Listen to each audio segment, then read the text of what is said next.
You do have in your little program guide, but you'll also have it in your bags, what it is that we're asking for on the Hill tomorrow. And obviously, the easiest one to remember is another $414 million for fiscal 18, please.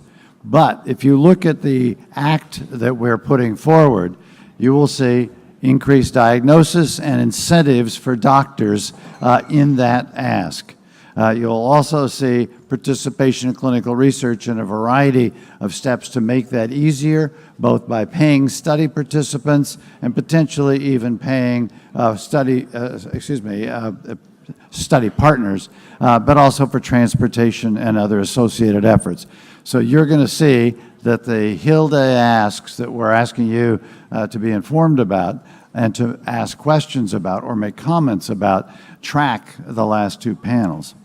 The other thing is one of the things Rachel Ramoni from the VA, the head of research at VA, just handed me something. Is Ron still here? Ron has left the room. Ron. So Rachel Ramoni just mentioned that they are on a 1 million vet program to genotype 1 million vets, which will associate genetic information at a top line, and now they're going deeper, with all the medical records, and if there's clinical notation in the file, clinical.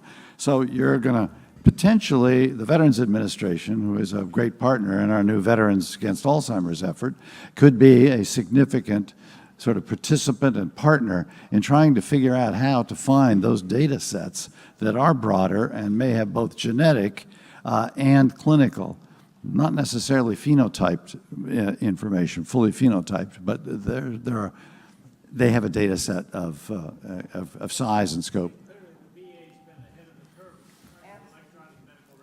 Yep. So we're going to put you to work again, ladies and gentlemen. We've got a question for you.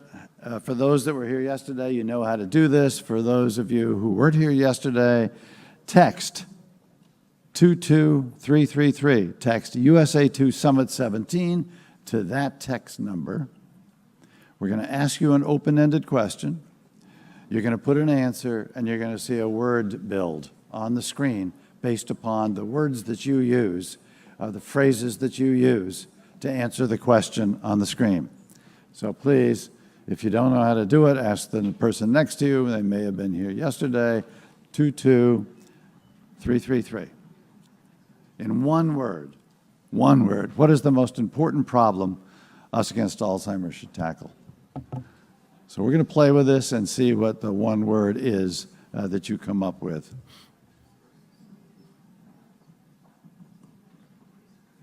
Diversity and cure, the first two. Are there others?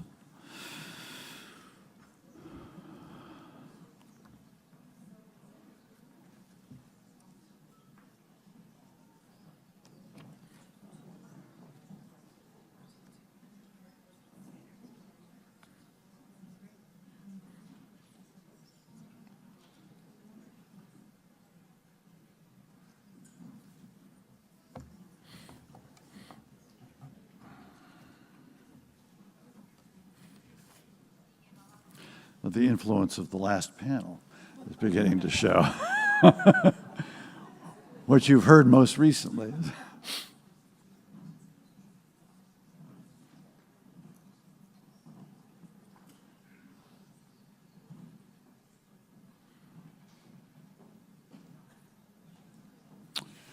Sally, we've got this taped or pictured once it's finished. Well, that's quite a few things. For the panel that says we ought to focus, we'll say, yeah, they left. Well, there are more items on our agenda. Well, that's great. Thank you. You've covered a lot here. Well, insurance, that's interesting. I don't think ignorance is a great one. Life, there's a focus issue. So let me introduce the next moderator and panel. You know, you sort of say, what if I do if I've got really early detection? or I really have an assessment that says I may be on a bed. What can you do today? What can you do before you get diagnosed, before anything's detected, or even what might you be able to do if you were detected with some memory problems, or even dementia?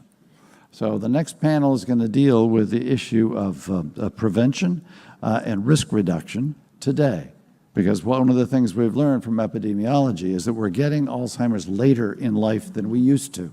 We have to figure out why, because if we can figure that out, maybe there are lifestyle and management of other comorbidities that can have as much effect as a disease-modifying drug. I myself am investing in a trial by a man named Dean Ornish, who started the whole heart health issue 25, 30 years ago, who is now conducting a trial a study over 18 months, because he believes that a rigorous lifestyle change and comorbidity management can actually reverse the course of the biology in your brain and actually prevent Alzheimer's through lifestyle and comorbidity interventions. So this panel is going to take up a really sort of an immediate set of very powerful issues about what can we do now before we get a therapeutic product.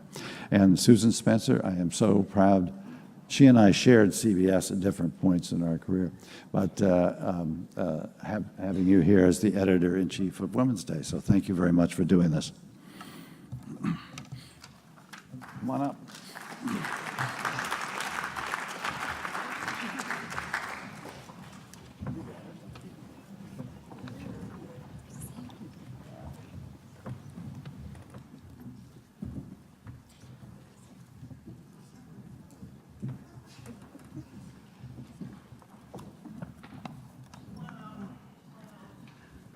Hello, everybody. Good afternoon. I am really, really thrilled to be here today talking about brain health with such a distinguished panel. This is going to be really exciting.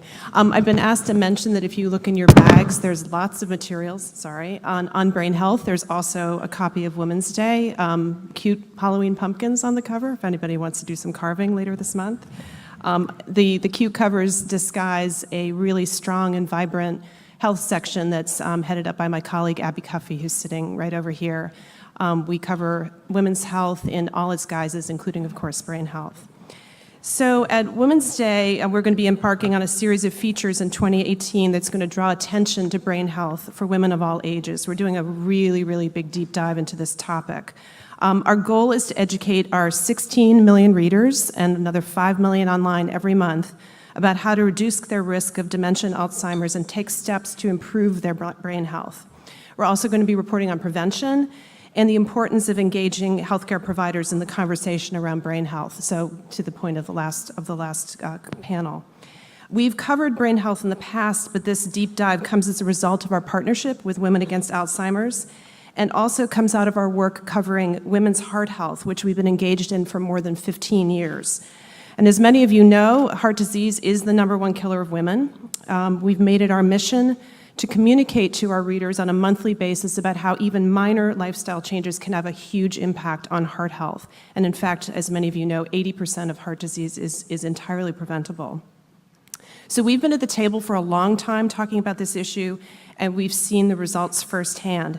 So we know that by effectively communicating modifiable risk factors to the public, the heart health community has sparked a bona fide movement. And there is a reason why many of us in the month of February don red dresses and red neckties also. So it's led to widespread awareness of risk factors and a better understanding of what women need to do to stay heart healthy. It's also sparked, not so coincidentally, a conversation around gender-based research and how we approach treatment, prevention, and care specifically for women. So obviously what's good for the heart is good for the brain. So the question today is, can we replicate on a broader scale what we've done with heart disease and start a movement around brain health? How do we educate people about the steps they can take in their day-to-day lives to lower their risk of dementia? And can we take this a step further and get people interested in medical research and participation in clinical trials? I think we can, and today's panel is going to shine a light on how we're going to get there. So today the plan is we're going to look at what we know and examine the gaps in our knowledge. We're going to talk about how some people in the field are pushing the boundaries and where the risks lie. We're going to be talking to experts on this panel from both the academic and private sectors, and we're going to talk about a lot of ideas. So please keep in mind that this discussion isn't meant as an endorsement of any product or service from members of the panel or our hosts at Us Against Alzheimer's. We're looking to discover where new theories, approaches, and techniques are entering the conversation and how we can learn from them as we work towards a common goal. So I'm going to sit down and join our panelists. Can everyone still hear me? And we're going to dive in. I'm going to ask a question individually of everyone on the panel, then we'll have some more group conversation and hopefully some time for questions at the end. So I'm going to start with Dr. Satcher, who is apparently our one-man tipping point. He doesn't really need an introduction. He's a former Surgeon General and a public health administrator with an extensive track record in research leadership and community engagement. And you're really here to give us, I think, the 10,000-foot perspective on this situation. So put this into context for us. Is Alzheimer's a public health epidemic? And what does that mean for us in the immediate future, and how about in the long term? What are we looking at here? Well, let me say two things. I think for many years, when we talked about epidemics, we were talking about infectious diseases, polio, HIV, Ebola. But when we released the Surgeon General's report on overweight and obesity in 2001, for the first time we referred to a chronic disease as in epidemic proportion. So we label obesity, and I didn't begin that. It really started at the CDC. I guess I was there when it started, but as Surgeon General, when we released the report on overweight and obesity, we called it an epidemic because of the rate at which it was rising. So epidemic refers to the rate of increase. And clearly, if you look at the fact that between 1980 and 2000, overweight and obesity tripled in children in this country, teenagers, adolescents. And so we felt very comfortable calling it an epidemic and approaching it that way. Okay. And next, we're going to hear from Melinda Power, who's the assistant professor in the Department of Epidemiology and Biostatistics at GW. Dr. Power, down there, hello. So your work focuses on identifying modifiable risk factors for a range of cognitive issues. And I understand that there's two different types of risk factors that you're looking at. And so when I think about risk factors, I think about things that you know about your health, like what's on your medical chart or your blood pressure or things like that. But you're also looking at things that are outside of your medical history, like environmental factors. So can you talk a little bit about what that means? Of course, and thank you to the organizers for inviting me. I'm really excited about the idea of preventing Alzheimer's disease and related dementia, and I do believe strongly that there are things that we can do right now with the tools that we have that can reduce risk. I work broadly in terms of both environmental, as the moderator mentioned, and vascular risk factors for Alzheimer's disease and dementia. I'm going to start talking about vascular risk factors. And what I mean by vascular risk factors are things like blood pressure, cholesterol, diabetes. So my work and the work of many, many other people, I stand on the shoulders of giants, has shown that your vascular health in midlife, in your 40s, your 50s, and 60s, does impact your risk of Alzheimer's disease in your 70s, 80s, and 90s. So people with hypertension, with high cholesterol, with diabetes are at much higher risk of having Alzheimer's disease or being diagnosed with dementia in late life. The story is less clear when we get to those conditions in later life, and so there's some work going on both in terms of clinical trials and in terms of observational research to understand what sorts of targets should we set for treating those conditions as we age. Should they be the same as what we're doing in midlife? Should they be different depending on people's past history or cognitive status? And really moving that towards maybe a more precision medicine approach to say, what does your cognitive health look like? What's your prior vascular history? And where should we set those targets both to preserve your cardiovascular health and your brain health? So in many ways, we know that what's good for your heart is good for your brain, to steal the moderator's phrase. And there's a little bit more work to be done here, but at minimum, I think we can start saying that maintaining your vascular health, especially in midlife, is a good way, it's a good thing that we can do to say you can help reduce your risk of dementia by doing these things. I also work on environmental health. I think that environmental health, I'm talking about pollutants, so environmental pollutants like air pollution, like pesticides, like metals. I think this is an extremely understudied area, and it has great potential to have very big impact on people's health, both in terms broadly and also in terms of people's brain health. So there's a number of very tantalizing little bits of evidence to suggest that a number of these factors can influence the risk of Alzheimer's disease and other dementia. But we're far from saying that these things are truly related. We need a lot more work in this area. Now, the nice thing about studying these factors and the potentially good thing about linking environmental risk factors to something like brain health and Alzheimer's disease is that everyone is exposed. And so even small increases in risk, if we impact to lower those exposures, can have very broad impacts on the population level. Everyone drinks the water, everyone breathes the air, and everyone eats food. So pollutants that we get exposed to through those factors, we can reduce those through industry partnerships, through governmental regulations, and thus reducing risk of Alzheimer's disease and related dementia without having to require behavior change. And anyone who's ever tried to be on a diet, changing your behavior is really hard. So this gives us another avenue for trying to address these risk factors. And I don't want anyone walking away from this saying that, all these pollutants cause Alzheimer's disease. We're not there yet, but I do think this is an area of study that we need a lot more attention in. Great, thank you so much. Our next panelist is Dr. Laura Baker, and her work at the NIA Wake Forest Alzheimer's Disease Core Center looks at new strategies on how to prevent and treat Alzheimer's. And you have a particular focus on physical activity, right?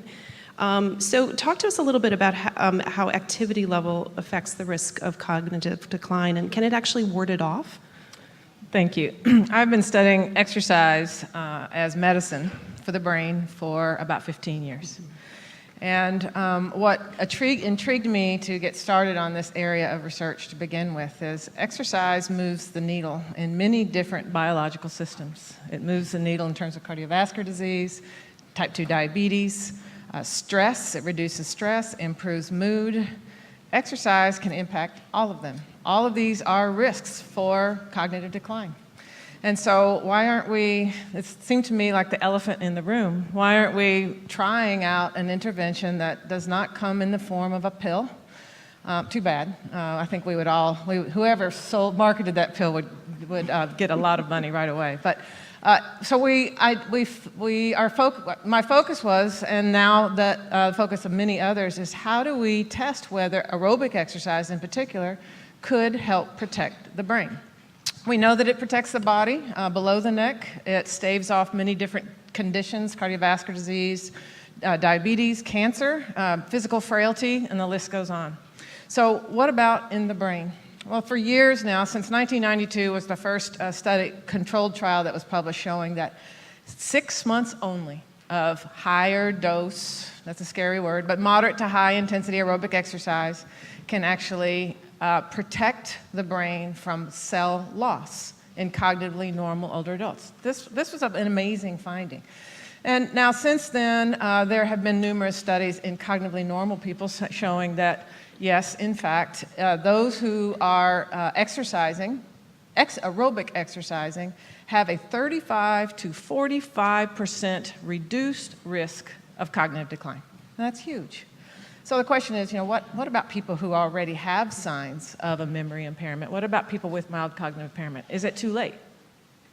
So in the last 10 years, we have been studying just this question.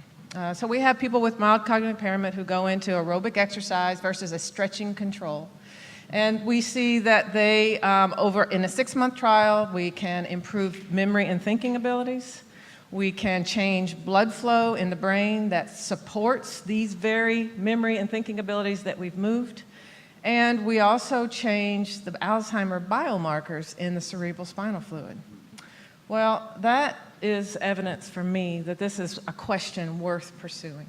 And so this is what we're doing now. We have a large national trial called EXERT that's testing this very question. Can exercise be medicine to prevent cognitive decline? In particular, we're looking at biomarkers in Alzheimer's disease, and we are now enrolling in that trial now. Great, thank you very much. Next panelist is Ellie Kaplan, who is CEO of Neurotracker. Now, Neurotracker is a company that is using technology to assess cognitive decline before symptoms appear. I was saying to Ellie before the panel, I just find this fascinating that technology is actually really becoming part of the conversation around diagnosis and prevention. So, Ellie, can you tell us a little bit about how Neurotracker is helping people maintain memory function and what your product does? Sure. So we have both a cognitive assessment test that uses eye tracking through the web camera in your laptop and very soon in your phone and on a tablet to be able to assess a memory function called recognition memory, which is housed in the hippocampus and one of the first to be affected by Alzheimer's disease. And so either through our 30-minute clinical version of the test or through a 5-minute version of the test that makes it possible to baseline your score and then track your change over time, we're giving people the tools in their own hands, direct to consumer. We also work B2B, but direct to consumer to really understand the health of their own brain. We have since paired this assessment tool with a memory health program, which we've worked together to build with the likes of Mia Kivipelto, who many of you may know from the Finger Study, Martha Claire Morris, who developed something called the Mind Diet, and a few other physicians to pair assessment with a solution. And what we have found is that, not surprising to anyone in this room, there is enormous demand for a product like this. And really our goal is to make these tools available to all and accessible to all. We made it originally free. We're now testing some pricing, but originally and for a long time, both programs were free. And when we first did this, we ran a few ads in the US through Facebook and Google. We ran some ads in English-speaking countries. We had 100,000 people sign up in 4 months from 165 countries. So our view is people are learning about how the role that exercise and diet and cognitive training and sleep and stress play in their overall brain health. They don't know how to access it, and they don't know exactly what to do. And that's really what we're trying to do, is to give people the knowledge, the education that they need to prevent, and then the tools to do so. Great, thank you. And sitting just to my right is Dr. Sandra Bond-Chapman, who's the founder and chief director of the Center for Brain Health at the University of Texas at Dallas. Nice to see you. So Dr. Chapman, your work focuses on maximizing cognitive performance and improving healthy brain development across the lifespan. So talk to us a little bit about what you're most excited about in the arena of brain health. What research is out there that's really exciting you at this point? Thank you. Yes, she's telling me to say what's the most exciting because I'm excited about so much. The whole idea of brain health is so new. We actually got a trademark on it in 1999. We weren't even thinking about our brain and health, and still today, we don't think about it in health. We only think either you're fine and I don't have to worry, or something's wrong and I can't do much about it. So we're really changing the needle on that. We have over 120 scientists, research clinicians, all focused on how do we get a marker of your brain getting better. Think about what this would do for our drug development, exercise, cognitive training, everything that we're doing, and we're getting pretty close to that. So we're launching what we're calling Brain Health 2027. And the goal of this is to find a marker of brain health. So you think about it, every single person in this room, and Phyllis asked the question, has a stigma about their brain. We do. It doesn't matter whether it's PTSD or TBI or concussion. Even in health, we're worried. What are you going to tell me? We know the number one cause of cognitive decline is healthy people letting their brain go backwards. Why? Because we don't know what to do and no one's addressing it. We're going to, in this, enroll 120,000 people. You're going to want to sign up. People starting, guess what age? 20 years old. And we're going to track them every year and show that we can double brain performance. We have literally shown that you can increase your brain blood flow, increase the connectivity, increase your neural efficiency in health. We give people almost 2 decades back of their brain, because everyone, no matter what age I ask you, if you could have your brain any age for the rest of your life, what age would you want? Most people always say it's 10 years younger than you are now, because we think about how quick our brain was. What if you could have a quicker working brain, but with all the rich knowledge that you have today? And so that's what we're doing. We're looking at potentiators. It's not a single thing. That Alzheimer's disease is multidimensional. We're doing a lot in early mild cognitive impairment. As soon as someone starts to slip, what if we fine-tune the system to get you back where we were? So it was a very positive. So Center for Brain Health's positive. We're opening the Brain Performance Institute next door. Wouldn't you come to the Brain Performance Institute instead of memory clinic, right? Because it's scary. So why wouldn't we treat our brain in this very proactive way? We're looking at the different potentiators. Our drugs do matter. How do we partner with our drugs and exercise and cognitive training, education, sleep? We're monitoring sleep. So it's going to be a multidimensional task. We're so excited about what we're getting to do, and we're going mind to molecule. Right now, most of the research in Alzheimer's disease is looking at the molecular basis, which is important. But if we go, what are things today like cognitive training, getting people back 2 decades of brain health, and see what happened at the molecular level, and then meet everyone in between, it's going to change the way we look at our brain and health. People want a middle edge. Why wouldn't we focus on it very proactively? Great, thank you.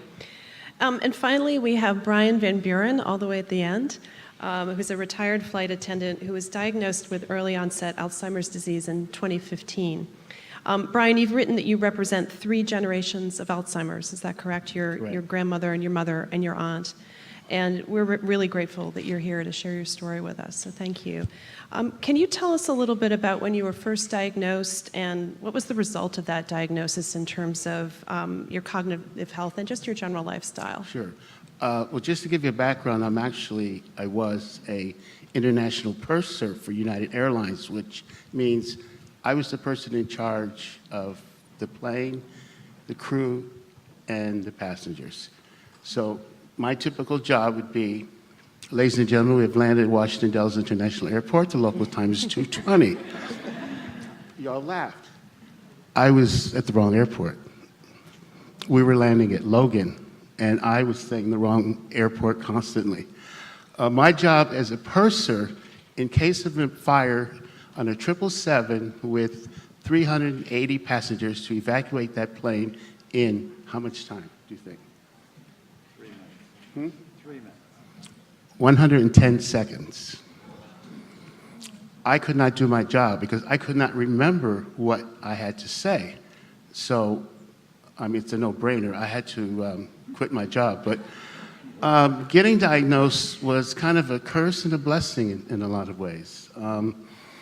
As she mentioned, I'm 3 generations. I remember back in 1967 when my grandmother died. Back then they called it senility, but she had Alzheimer's. So I was aware of it back then. As years progressed, I had been taking care of my mother and my aunt for the last 15 years.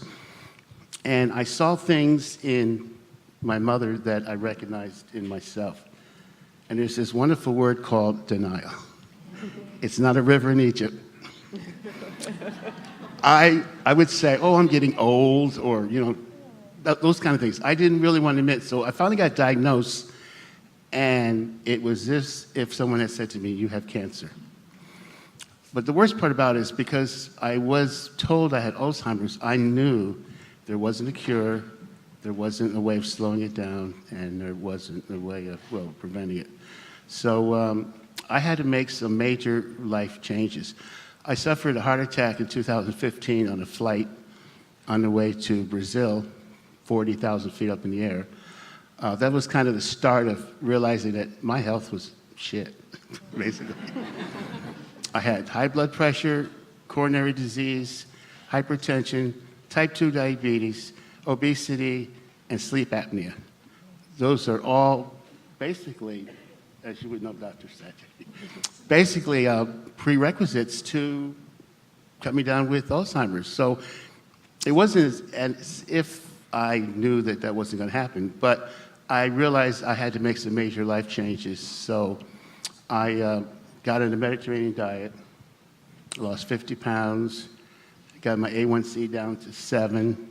I use a sleep machine at night now, which I hate, but I need to use it anyway. And I exercise 10,000 steps a day. So don't stop.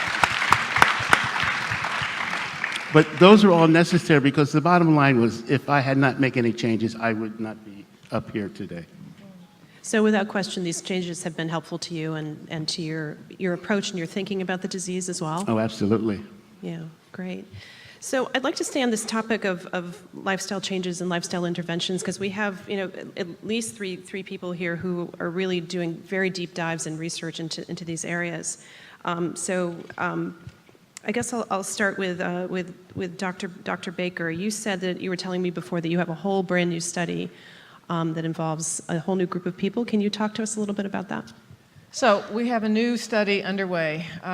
This is a study that will take kind of the content area of this whole panel into consideration. This will be an intensive, multi-component lifestyle intervention. And so this is if you're familiar with the trial that was completed in Finland a few years ago showing that an intensive lifestyle intervention, a composite, many different lifestyle modifications together did protect against cognitive decline in 1,200, the total sample is 1,200 people over 2 years. So what we're doing now is we're moving that trial and the concept of that trial to the United States. It works in the Finns. Can it work in Americans is the question. And what modifications do we need to make in the US to make it usable for our people? We are not from Finland. We have very different cultures. We have very different practices and preferences in terms of our exercise and our diet, what we're willing to tolerate. And so we need to figure out what is going to be the appropriate lifestyle intervention for Americans. So we have a new study that's in the planning stages. It will launch in June. It's funded by the Alzheimer's Association. And this will be a study that in 2,500 people, where people will be randomized either to an intensive lifestyle intervention or a health education and support group over a 2-year period. What is different about this study is this. Our first pass to find people is through medical records. We are going to our first pass is to find people who have what we're calling prevention potential. If you are the healthiest of the healthy, this is not the trial for you. If you are very sick, this is not the trial for you. We're looking for the people who have room for improvement. And so we're looking for people who have mild but poorly controlled cardiovascular disease and metabolic disease. Hypertension, got a little bit of systolic blood pressure is out of whack. The blood sugar is a little bit out of whack. They're in the right age range. And then what we're also, the other element for prevention potentials, these people have to be sedentary. If you're already active, you're already taking your exercise medicine. So we need people with prevention potential. So we're going to look for people who are sedentary. And then the other one I think that's relevant to this group and to our mission here is we are looking for people who have a parent with significant memory impairment. This is a group who is crying for help. This is an opportunity for this particular group to help move the bar in terms of what we know about how to prevent the disease. So this will be, the intervention will be exercise, aerobic primarily, supervised, structured, using local community facilities. Diet, we're going to be using the MIND diet that was just mentioned a minute ago, which has been shown to reduce risk of dementia. We're going to use community-based dietitians, community-based trainers. We also have a health education component. We're trying to improve their knowledge about what's stimulating. Cognitive and social stimulation is going to be a key element. So there's cognitive training at home, but also social support and cognitive stimulation, social stimulation, and then increased medical monitoring of medical conditions that are associated with increased risk. So every 3 months, they're going to be seeing a clinician. And so what we're hoping to do with a very structured approach with lots of community support, and to me that's a very important element. We are developing community partners to help with both the identification of participants, the support of the trial, the engendering enthusiasm about the trial, but also, most importantly, helping with intervention delivery, so that if the results are positive, if we can replicate the Finland results and maybe even get them stronger because we have more control over our intervention, then there will already be a sustainable structure in place within the community so the researchers can retract and the system will continue. The program for intervention can, in theory, continue, and that is what we're trying to achieve on the way, is how to develop this infrastructure within the community so that it could be self-sustaining if the results are positive. Great, thank you. Dr. Chapman, I read something, or maybe you said this at one point, that the brain is almost like a muscle that you can train and strengthen. So I'm curious to know a little bit more about this idea of a very targeted cognitive training as a lifestyle intervention, right? So can you talk a little bit more about that?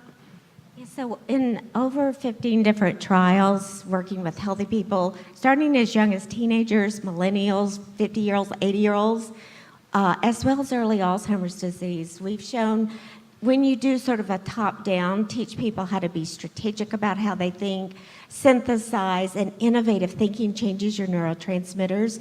We've shown in a very short period of time, healthy people change the physical structure of their brain at all levels, increase the white matter, increase the cortex, increase the neural efficiency. It takes less brain activity when you become a more efficient thinker. We didn't realize that the brain was quite as changeable by how you use it. And it's just as much about not using it in certain ways that make it toxic. So some of the things we know, and you're going to gross at this, multitasking is terribly toxic. It's like cigarette smoking for the brain. It breaks it down. Hello?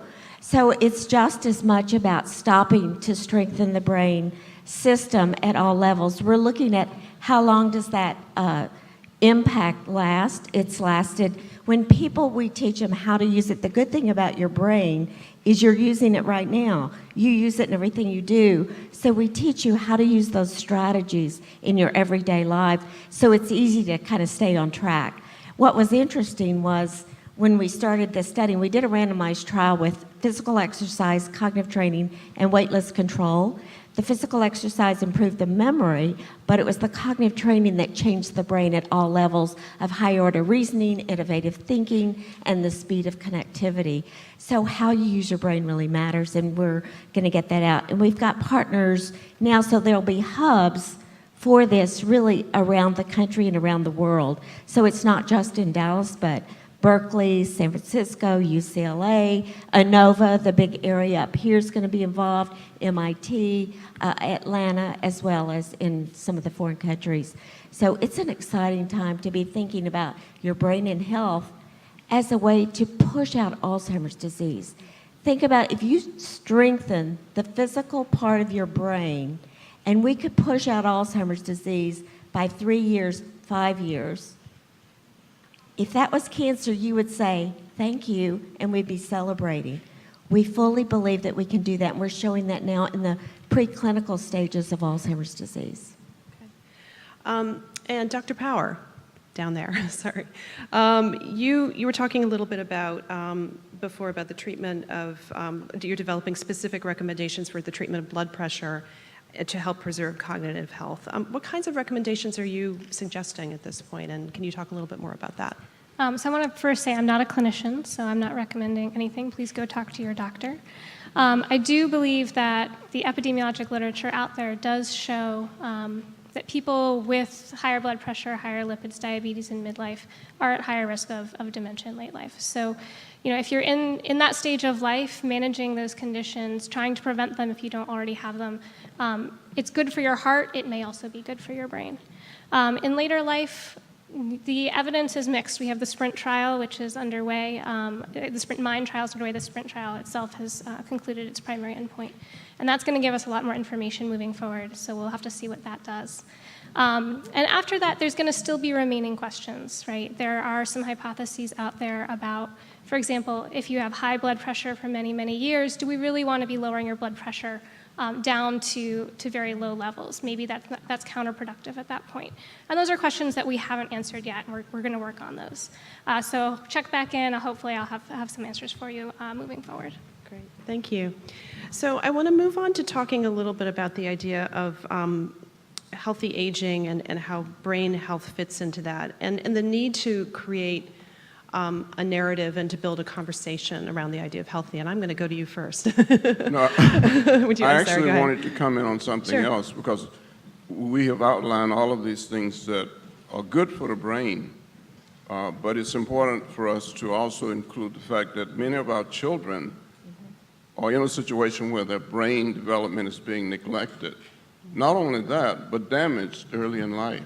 It was a flight attendant, Sylvia Mackey, who came to us about her husband, John Mackey, several years ago, because he was really suffering from depression and headaches and anger and sleep problems.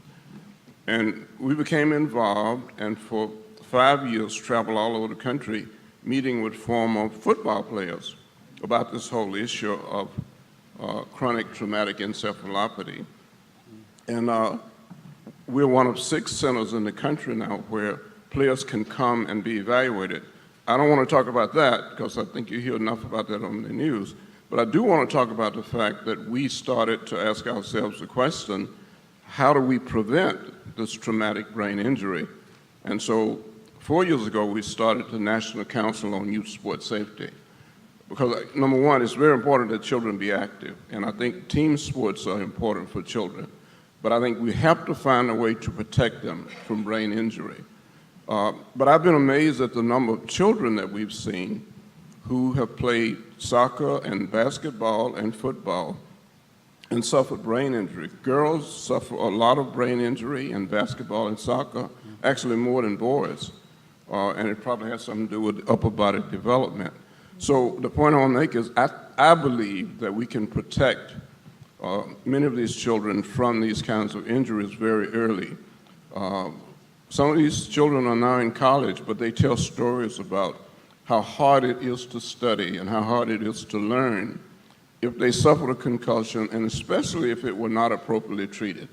So I just think while we're doing the other thing, and I strongly support those, as you know, I have the Surgeon General's prescription to prove it, we need to have children be more physically active, need to really focus on their nutritional needs. But we also need to find a way to protect their brain from unnecessary injury. It also seems like we need to figure out ways to teach them about brain health as well, and I think that starts with their parents and having adults understand what that means. So let me swing back to the... Wait a minute. Since Sorry, you go ahead. raised that, we have a program for parents. We take about 100 parents a year at the Satcher Leadership Institute in a low-income, predominantly black community. And the whole purpose of that is to really help parents understand child development, and especially how to enhance the development of the brain, and in terms of nutrition, in terms of avoiding toxins and things like that. Right. So I agree. Right. So when I was, as I was scrolling through my news feed this morning, I think at least 3 or 4 stories about new research on dementia popped up on my feed, which I thought was incredible, because living as much in the heart health world as I do, you just don't see that kind of rate of studies coming out. Maybe it was just today, maybe it was just a coincidence and I just noticed them. But it made me think that despite the amount of research going on, there doesn't seem to be a lot of penetration of this message around brain health. So because people aren't going to their doctors and talking about it, as we've seen, as we heard from earlier panelists. So Dr. Satcher, as a public health advocate, how do we get across a message about healthy aging, and what can be learned from other public health campaigns that could help us get this message through? Well, I think for years we've talked about how important it is for physicians to really spend more time with their patients talking about how to prevent injury, but also how to promote the development of the brain. And so in 1999, President Clinton asked me to present at an international conference on health promotion and disease prevention. And at the CDC, of course, we've been working for years on what kind of prescriptions should physicians give to patients that will enhance their health and not just prevent disease? And so we came up with the Surgeon General's prescription, first presented in Hermosillo, Mexico in 1999 at an international conference on health promotion and disease prevention. And you can probably guess what the first item is on here. Moderate physical activity at least 5 days a week, 30 minutes a day. Second, eat at least 5 servings of fruits and vegetables per day. We didn't have time to get into all of the debate about nutrition. And then we talk about avoiding toxins, responsible sexual behavior, and finally, adequate sleep. Yeah, great. That's the Surgeon General's prescription. Right. And a good one.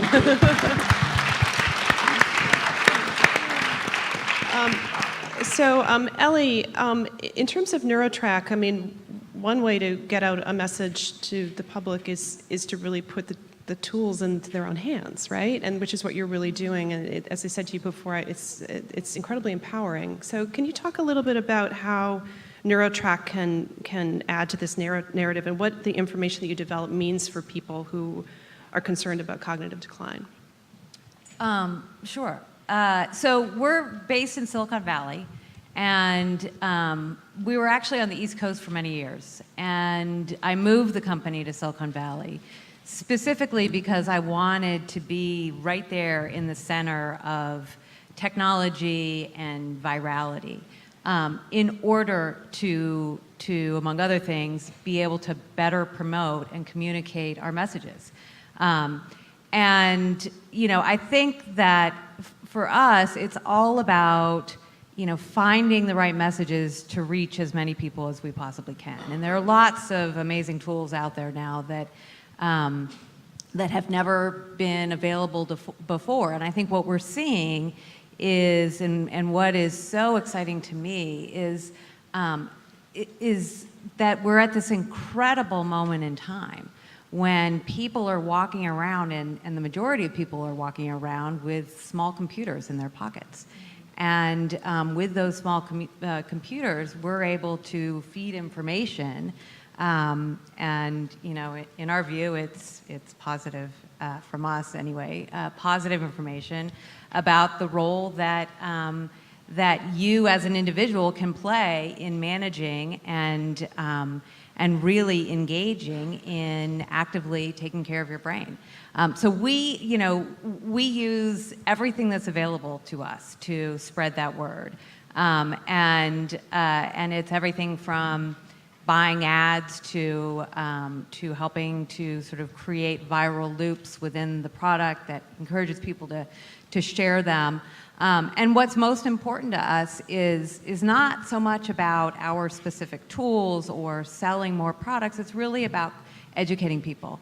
And so we put together this incredible group of scientific advisors and really have given everyone, we hope anyway, a very large platform to really get out and talk about how, you know, what is the very best in science and what should people be doing in order to take care of their brain, and using every technological tool that's available to do so. Great. Does anyone else have anything to add? Dr. Powers, Dr. Baker, on this? Okay. I wanted to talk about another piece of this conversation I think is really important, and I think is a barrier to messaging around this, and that's addressing stigma. And I think it's really key to changing how people think about brain health and Alzheimer's.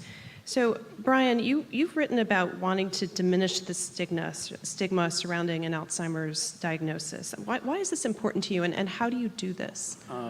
Specifically targeting Afro-American community, I've wanted to give a face to Alzheimer's because, as you know, statistics show that we are twice as likely to become affected by this. And unfortunately, in the Black culture, we have this thing about don't tell anybody about anything. We don't talk about things. You have to keep it a secret. And my mom was that way. I came out in 1972 as a gay man, and my mother was just horrified. You don't need to be telling people about yourself. I said, yes, I do. So I now have come out as a person living with Alzheimer's, so two coming outs. But it's just important that people realize that, number one, you can live with this disease, that I'm an example of it. I wear a button that says, I'm living with dementia. I get so many conversations with people who want to talk about, what does this button mean? And then you find out, my aunt, or my grandmother, my mother, my father, and they've never had a conversation with anyone before. So it helps to identify it. Also, I live in Charlotte, North Carolina. We started a support group for Afro-Americans. And our first meeting, we had 3 people. We now have 38 people who show up.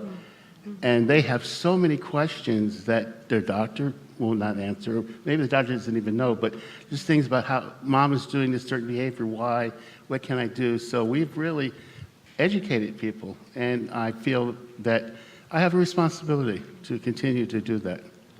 Right. And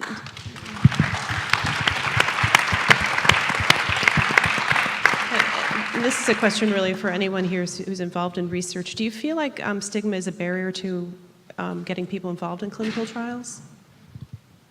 Anyone want to take that on? Yeah, I would.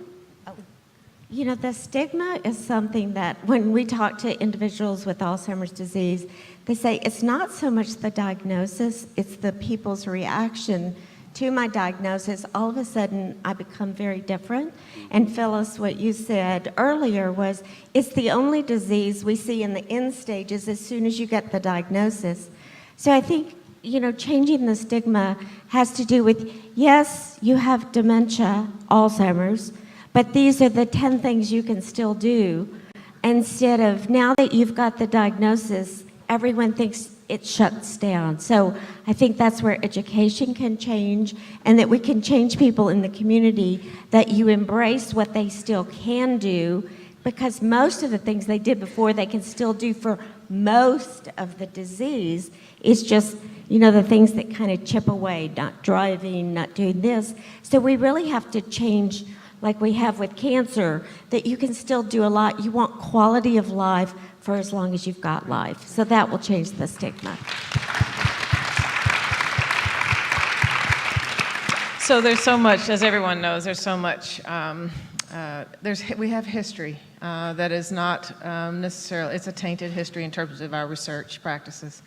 And so what I've learned is that when we have honest conversations about research, we don't do it in the hospital. We go into the community and have this within the church, within the community center, where it's a safe place. And then people talk honestly. And so the stigma that I thought they had when we're inside the walls of the hospital is no longer there when they're allowed to have an honest conversation, and we can talk about the elephant in the room. We talk honestly about Tuskegee, and as soon as it's out, there's an open door, open exchange of information, and the stigma goes away.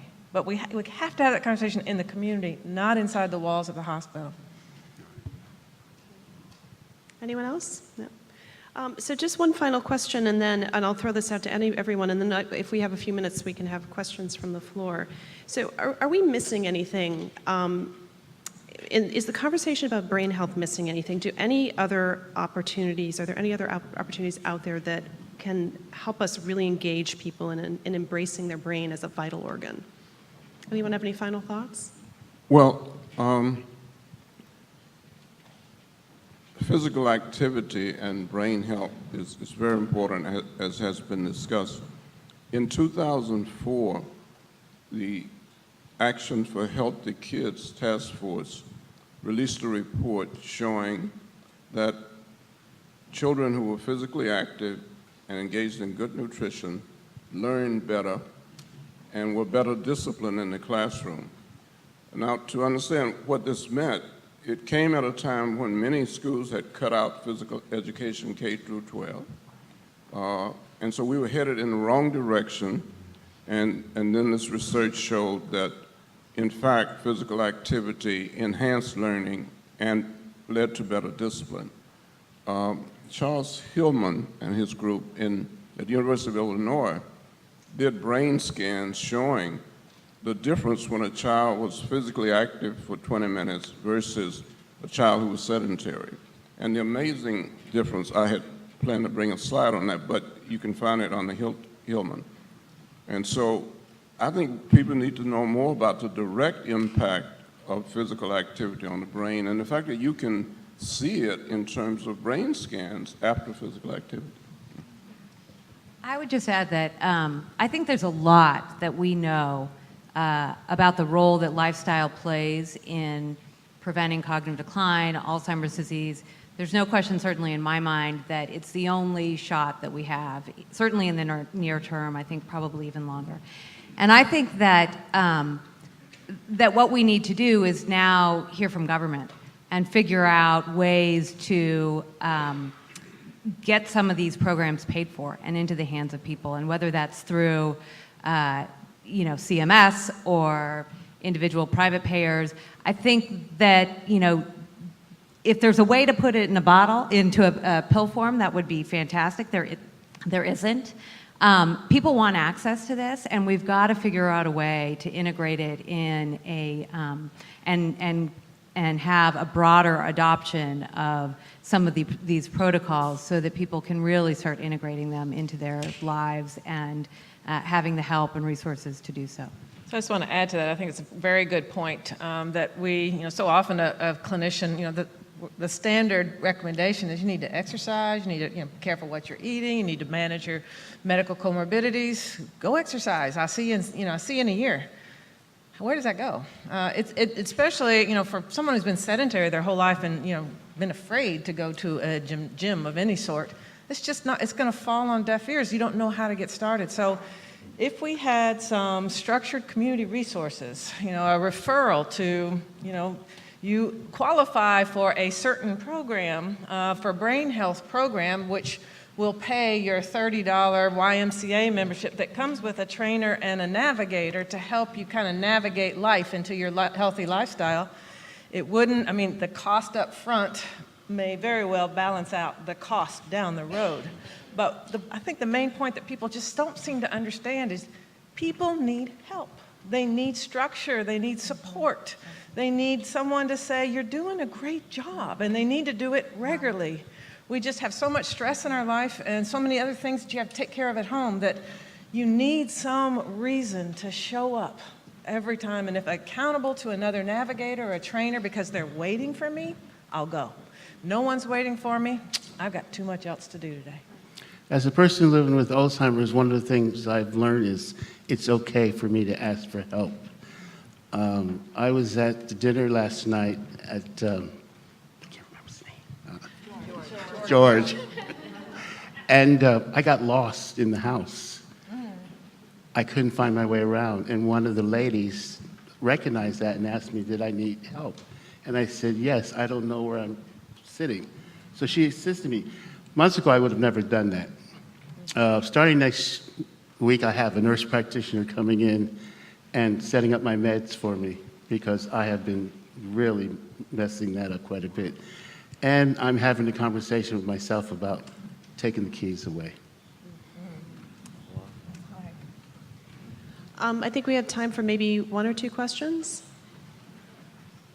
Right here.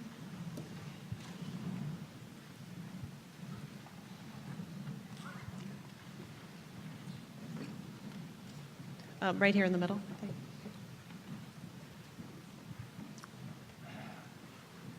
Sorry, I picked the hardest person to get to. The great panel. I have a question from a public health perspective and cost effectiveness of just the point you were making, having evidence-based programs out in the community. All of these things that we say, the lifestyle things, the prevention, whether it's injury prevention, weight management, and physical activity are good not only for brain health and cardiovascular disease, which was mentioned today, but also, you said, diabetes, and then the world I live in arthritis. And perhaps if all of the groups were not as siloed, but came together in a very strong way to say, these are the public health things that would make a difference in the lives of this country, and even in the point of children, getting children to be physically active and not obese, that we might be stronger as a unified voice rather than siloing the diseases and the importance of these lifestyle behaviors for those diseases. So I'd start with you for a comment. I served on the World Health Organization's Commission on Social Determinants of Health. And, and those are the conditions in which you're born, you work, you learn, et cetera. And I think probably we decided that the three most important social determinants of health were education, income, and safety. Now, it's interesting because without being political, even though we're here on Capitol Hill, the recommendations were that we as a nation fund programs to assure that every child had the opportunity to be physically active, that every child was in a community where there was a safe place, a park, etc., where they could play or access to fresh fruits and vegetables. And there was a budget associated with that, and I'm sure you can imagine how far that budget got here on Capitol Hill, because many people here believe that those are personal responsibilities. And they are, but you deserve an opportunity to exercise those personal responsibilities. So sooner or later, I think if we invest in the opportunity for children to be physically active and engaged in good nutrition, we're going to save money on the cost of health care. And that's what we're struggling with right now. I think we're out of time, so thank you very much to our panel. Thank you, everybody.